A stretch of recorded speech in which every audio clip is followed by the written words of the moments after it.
Welcome back students to the class of history. This is your chapter number 2, class 7, new kings and kingdoms. Day 1 of this chapter.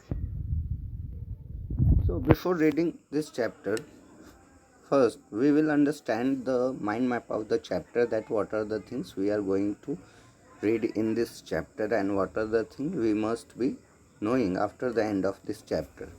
So in this chapter, students, we will mainly discuss about the medieval period in India, because in class 6 you all were reading ancient history. As I told you in class 6 also, that in class 6 you are reading ancient history. In class 7 you are going to read the medieval history.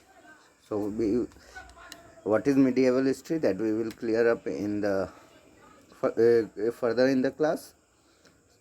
So number 1, the kingdoms of the medieval period in North India. What are the kingdoms that had flourished in North India during the medieval period? We will know the Rajputs.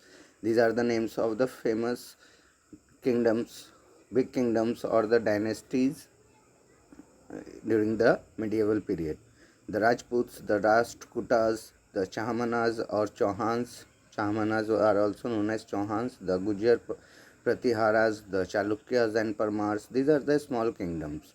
The Palas and the Pallavas. Second thing we will learn in this chapter about Turkish invasion in early medieval period in India, attacks by Mahmud of Ghazni and attacks by Muhammad Ghori mainly, and at last the kingdoms of medieval period in South India, that are the Cholas, the Cheras and Pandyas. I think you must be familiar with the names of Chola, Cheras, as you have done in class 6 also. A little information has been given by us. So these things we are going to read in the chapter 2, new kings and kingdoms. So first we will, so here is a map. I had shared you a map of the major kingdoms which flourished between the 7th and 12th century. Between the period of 7th and 12th century, these kingdoms that we had discussed in the mind map also flourished, how the kingdoms had flourished. So in the green part you can see, in the northwest part of India, the Chahmanas are there. If you come towards the south, you can see the Rashtrakutas dynasties. Towards the east you can see the Palas. So Gujar Pratiharas are also in the central India. Parmars are also there. And one thing, Chandelas are also there, and Kannauj is also marked over there. So you see the map carefully, because it is very important to see the map in this chapter to understand the various kingdoms, how they flourished and what are the things. So the medieval period. So what is the medieval word? Meaning of medieval word. Before going further into the chapter, first thing we will understand, for the better understanding of this chapter, is that we must know about the medieval period. So what is a medieval period? Medieval period is the study of past which is divided into periods, and the period that lies between the ancient and the modern period. Ancient period and the modern period. Ancient history and the modern history is called the medieval history. Ancient period and modern period, the period lies between them, is called medieval period. Understood? So the period that lies between the ancient period and the modern period is called the medieval period, the middle of that period. In India, students, medieval period is traced from. So what is the time span of the medieval period in India? So it is traced from 7th century to 18th century. Between 7th century to 18th century, this time period, which is almost of about 1100 years ago, 1100 years is called the medieval period in India.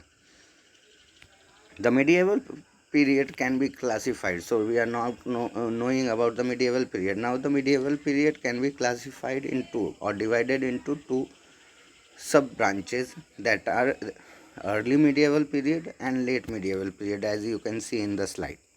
So some information we will collect about the early medieval period also. That early medieval period started from 7th century and lasted in the 12th century. And all the powerful kingdoms of these periods, we will know the names of some powerful kingdoms which flourished during these centuries, are the Palas, the Pratiharas, Rashtrakutas, Cholas, and the Rajputs. While talking about the late medieval period, which is the second sub branch of the medieval period, when it is divided, that it is started from the late medieval period is started from 13th century to 18th century.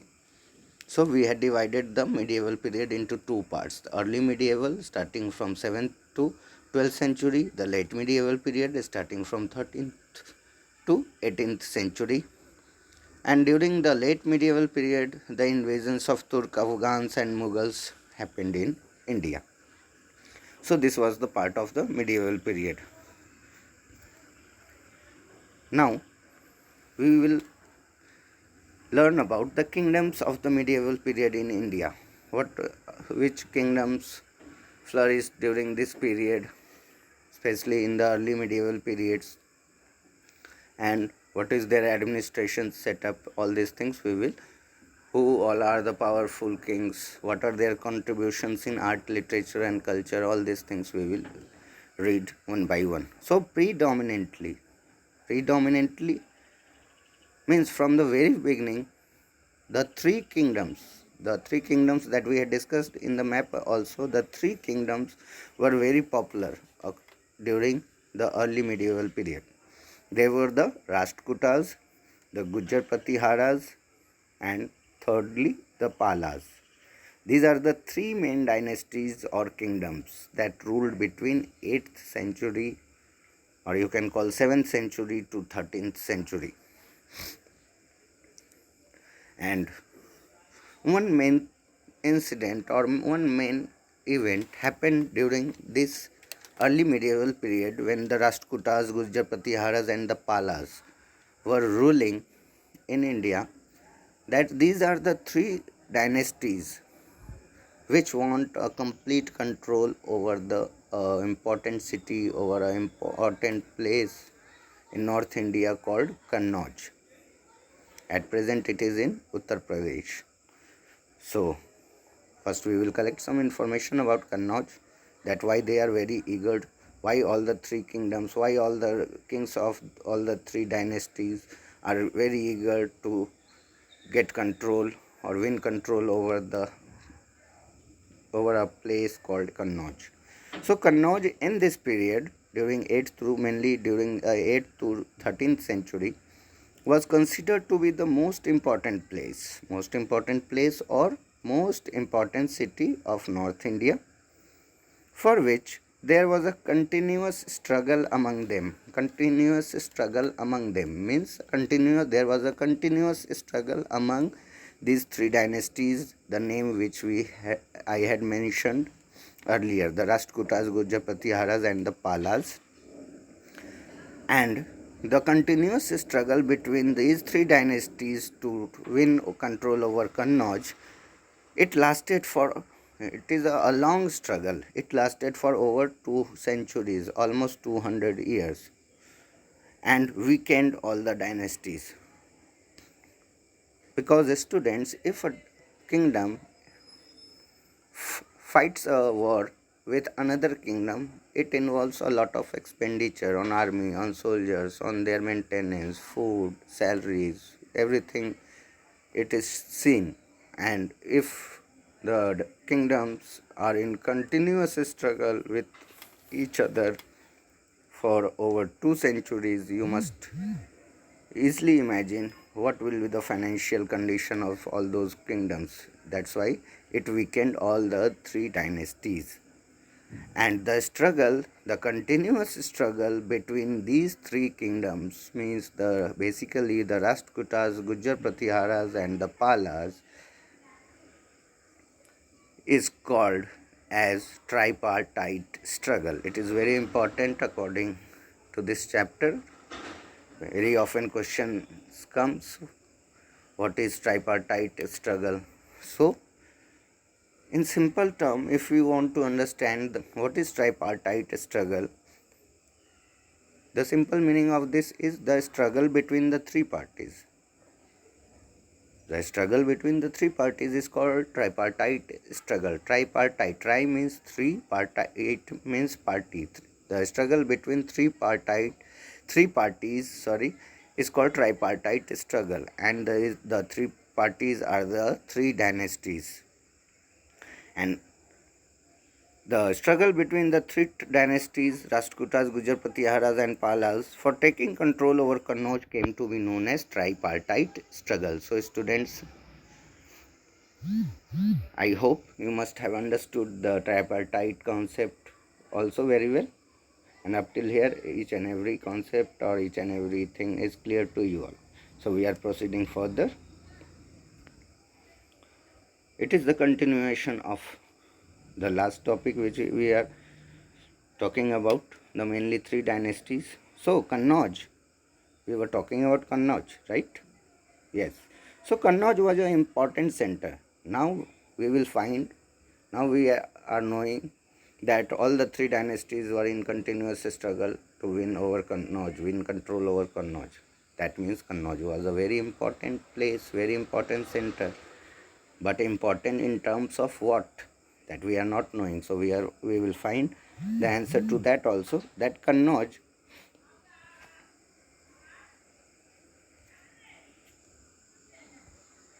was important center because whosoever held Kannauj means whoever rules or whoever has control over Kannauj could hold the resources. Kannauj was very important city because of its resources, and resources because it is the area which lies in the Ganga valley, Ganga river basin area.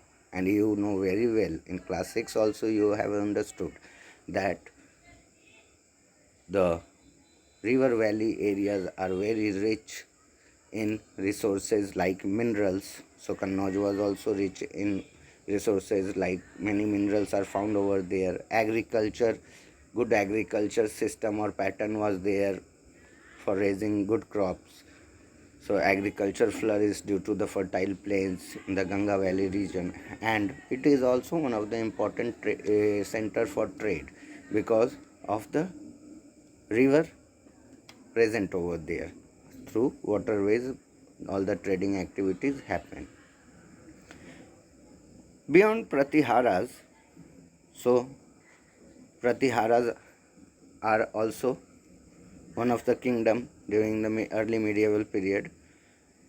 We have Chauhans and Chamanas that we had discussed in the mind map. Chauhans are also known as Chamanas. Either you call it Chamanas or Chauhans, both are the same thing. Doesn't makes a difference a lot.